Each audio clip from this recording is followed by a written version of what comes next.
C'est parti également pour ces compétiteurs et compétitrices, parce qu'il y a aussi donc je fais un peu avec deux coureurs qui sont sortis donc de ce peloton chez les D3, D4, un lot à ce passage sur la ligne. Le lot qui n'échappera pas là à Christophe Chancelet, Société ABCC Vermont. Il y aura aussi un lot au retour, mais là sur le peloton il n'y a rien évidemment. Peloton que nous retrouvons, peloton qui est emmené ici par le représentant de la CET, Nicolas Vigneault. Un lot à ce passage pour le sociétaire de la FS Saint-Hilaire-des-Villefranches, Stéphane Denis. Les points sont au retour. Au retour 5 points, 3 points, 1 point. Au prochain passage 5 points, 3 points, 1 point. Prochain passage 5 points, 3 points, 1 point. Vous êtes à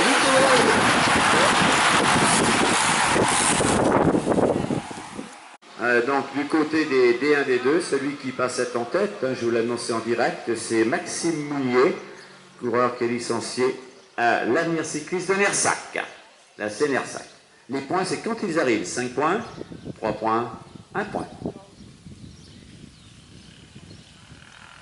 5 points, Emmanuel Carnero, sur le côté gauche de la route pour aller chercher les 5 points. Voilà, les 5 points ici pour Emmanuel Carnero qui devance sur cette ligne Jean-Philippe Poulot. Et en troisième position, il s'agissait là de Chris Muller, le coureur du CC Saint-Agnan. Alors que nous sommes maintenant avec le peloton qui est emmené par Christophe Chancelet et formant la marche de ce groupe qui donc porte aujourd'hui le dossard de cette coureur aux avant-postes et le lot qui revient à Chris Muller du CC Saint-Agnan. Ils sont deux en contre-attaque avec Christophe Chancelet. Il est accompagné Christophe par Stéphane Denis. Là nous retrouvons maintenant isolé. Allez François. François Cocreau. Et puis emmenant ce peloton, nous retrouvons Alain Kozak sous le maillot du club de Clermont-Royal.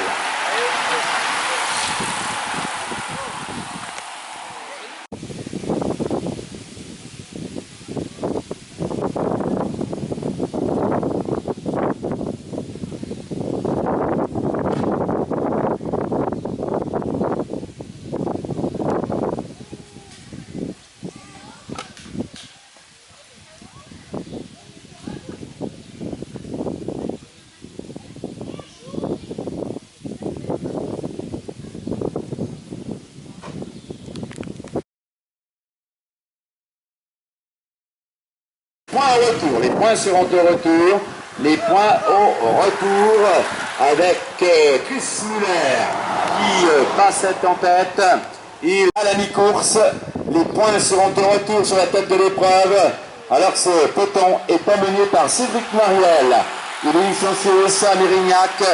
Nous reconnaissons là également Stéphane Denis, le maillot de la FS Saint-Hilaire-des-Villefranches, alors que ferme à la marche. C'est un coureur qui appartient à la PG Cycliste.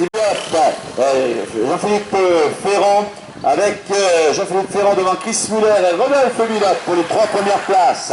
17 étaient là pour le dernier point. On les retrouve ici, ils sont sortis à 2 avec Emmanuel Carnero, avec Jean-Noël Templereau également. Voilà, ça commence à exploser de toutes parts dans ce groupe, puisqu'ici nous sommes en compagnie maintenant d'un garçon qui sort de ce peloton. En l'occurrence, il s'agit d'André Coquet, le coureur de l'ACETOL. Et le peloton qui passe sur cette ligne à 4 tours de l'arrivée. Ce groupe, c'est Chris Muller, me semble-t-il, qui n'est plus là, avec ici le passage de Philippe Ferrand devant Rodolphe Milot. Chris Muller ne fait plus partie de ce groupe. Ce trio transformé en duo maintenant. Et le peloton qui est là, la Chris Muller intercalé. C'est le point d'être repris maintenant par la tête du peloton emmené par le représentant du VC Mata. Au retour, il y aura un lot pour vous, messieurs. Au retour, il y aura un lot pour ce peloton. Au retour, un lot pour le peloton. plus rapide. Ici, Philippe Ferrand devant Rodolphe Huat. Les points au retour. Les points au retour. Et regardez, la jonction est imminente avec Chris Muller, notamment qui a amené le groupe.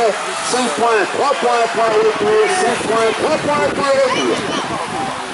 Point ici à ce passage sur la ligne. Emmanuel Carnero qui vient chercher les points sur la ligne, ce qui lui permet d'être le meilleur sprinter. L'arrivée est au retour, messieurs. L'arrivée est au retour. L'arrivée est au retour. On le savait.